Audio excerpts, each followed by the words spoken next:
Welcome to all of you. As we say in Irish, you know, Balaíra Galera Balera Corda is sort of like welcome to all of you here. Uh, we have this language in Ireland that has gone through many changes. We have our own alphabet, and now we've Romanized it into both Gaelic and the Roman alphabet.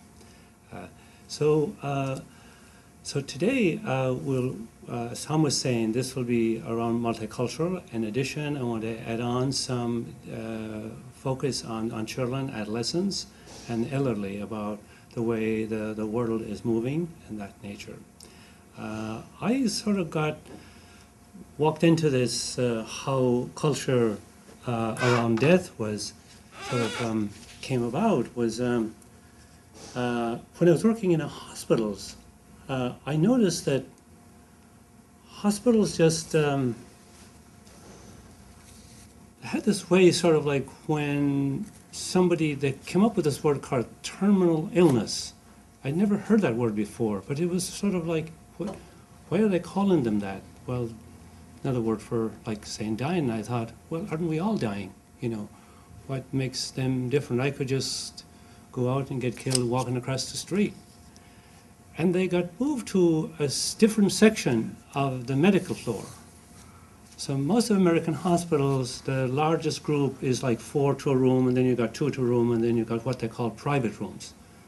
And you have a nice large window, and you can look out and look at the sun going up and down like. So I thought it was,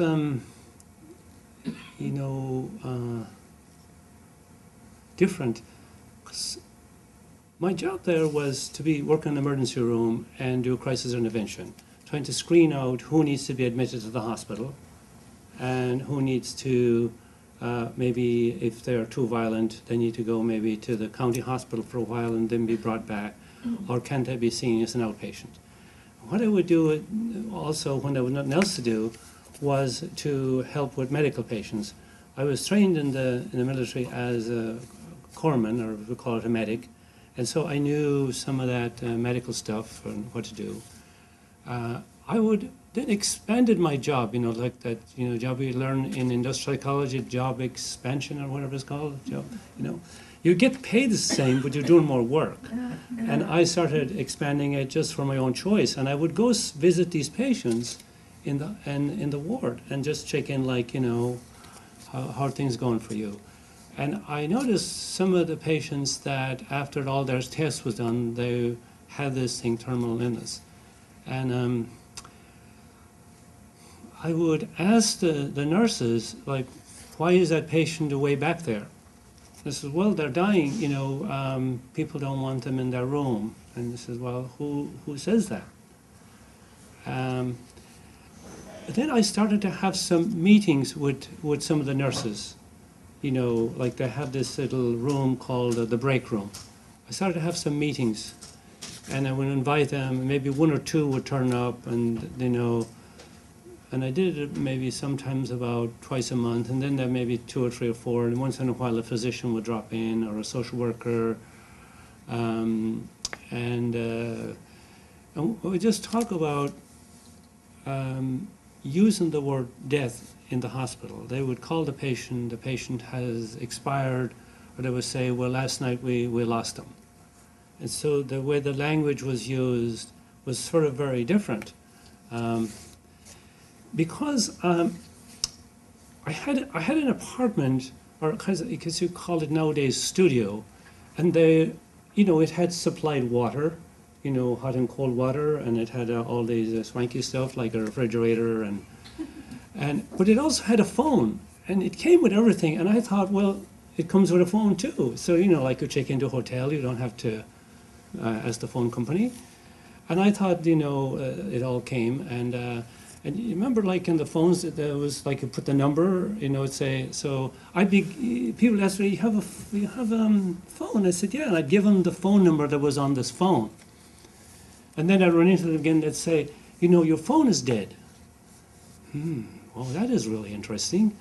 And I'd go back to the phone, I'd look at it, you know, this piece of plastic. It says, hey, look, I've got bad news for you, you're dead. And it was sort of weird to know to say the hospital, the patient expired, and my own little phone here that actually wasn't working.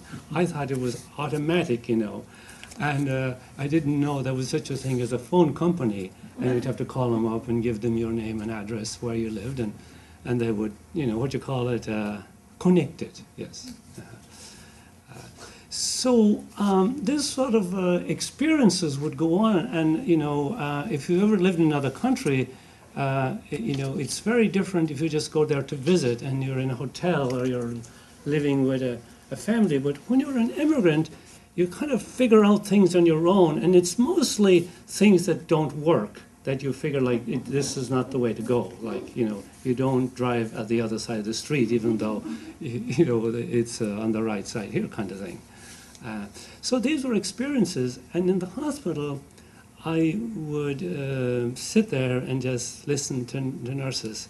And what I learned from a lot of the nurses was that if we bring up a conversation about death, or we start using that word, physicians don't like it.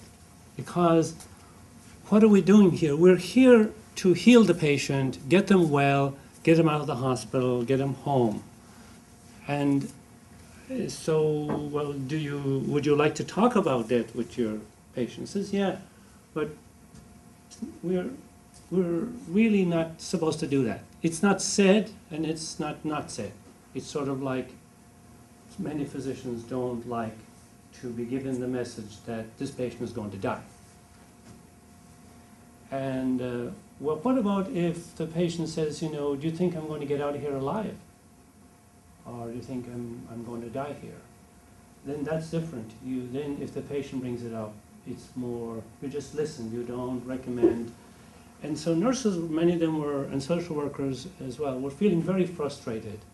They knew this patient was dying from the way, the diagnosis. This is the kind of diagnosis you don't survive very long, but they cannot disclose that to the patient. So there was this very frustrating thing. And so that's sort of how this sort of happened, because in Ireland, for example, we still had the wake at the house. You know, you would die at the house. We didn't call it home care.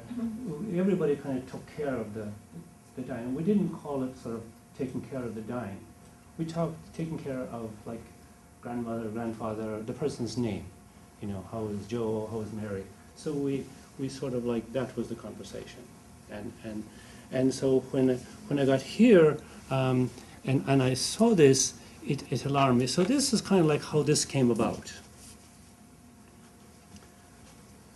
So what do you think of this little poem that I came across? I thought it fit for us, for our work, that if we're overly working with our clients and they show some resistance and we push it more, we start to feel the stress in us. And I thought this reminded me about in the fields where we grew vegetables.